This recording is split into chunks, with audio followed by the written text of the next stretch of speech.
Olá, querido estudante. A gente vai fazer a correção hoje da semana 1 do PET História do primeiro ano, tá? Numa forma diferente, num formato diferente, mas com o mesmo capricho de sempre, tá bom?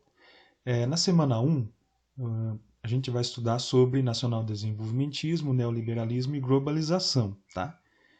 E aí, tem aqui a definição dos três conceitos principais do estudo.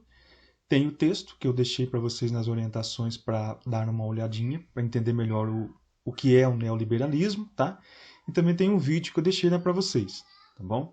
Tem uma pequena charge aqui sobre voltado para a globalização e também para a questão do liberalismo, né? Tem um pequeno texto falando a respeito de JK, principalmente, né? E depois vem as perguntas, que a gente vai fazer a correção agora. Aqui pergunta para vocês conceituarem o neoliberalismo, conceituar o conceito de neoliberalismo. Então, se vocês lerem o texto, vai dar para ter uma ideia do que é, né, principalmente pelas 10 regras aqui do Consenso de Washington, que define bem. Tem muito a ver com redução de gastos públicos, uma reforma tributária, juros menores, abertura comercial, principal ponto, a questão da privatização das empresas estatais. Com tudo isso, então, dá para definir o neoliberalismo como sendo uma política que diminui o tamanho do Estado, privatizando o Estado e permite a atuação do mercado dentro do país. Tá? Então, aqui também vem um conceito bem específico do que é o neoliberalismo que vocês podem colocar na resposta juntando isso, que defende a absoluta liberdade de mercado, uma intervenção estatal mínima sobre a economia, só devendo esta ocorrer em setores imprescindíveis. Tá?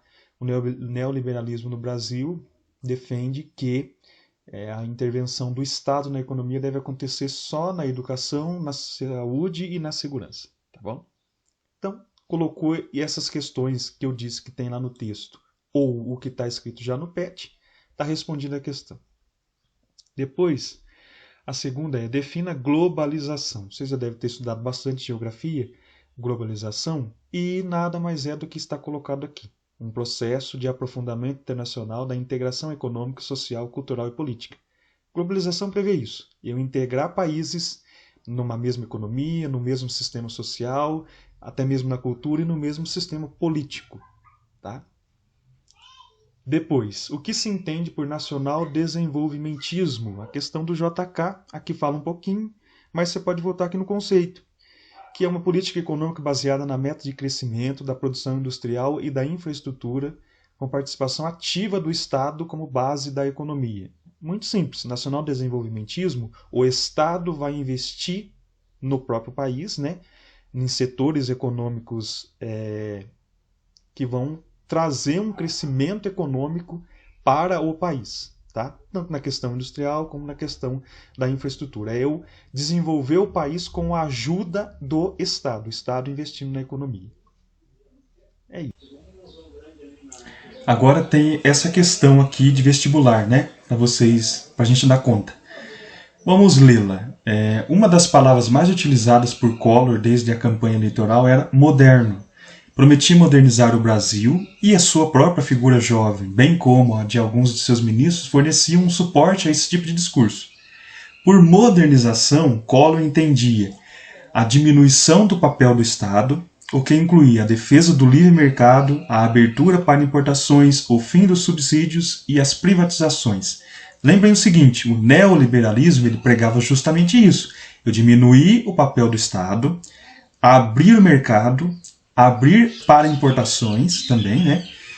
E as privatizações, que é o principal ponto. Então vem a pergunta, para o presidente, a que o texto se refere, por Collor, modernizar o Brasil significava o quê? Nacionalizar os setores econômicos mais importantes do país? De forma alguma. Ele queria privatizar, vender.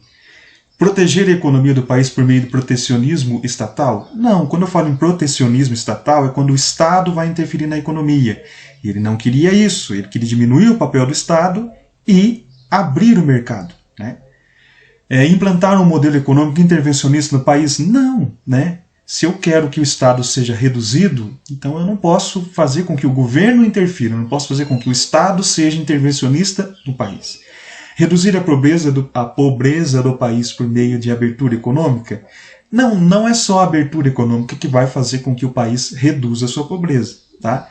Então a resposta aqui dessa questão é a letra C. Adequar o país à nova realidade do neoliberalismo mundial. Por quê? De novo, Collor entendia que a diminuição do papel do Estado, né, a defesa do livre mercado, a abertura de importações, fim de subsídios e privatizações são 4 características principais do neoliberalismo. Então ele queria colocar o nosso país na realidade do que vinha sendo aplicado no mundo através do neoliberalismo. Então são essas as questões, as atividades que a gente tem que dar conta na primeira semana e a gente se vê na semana 2.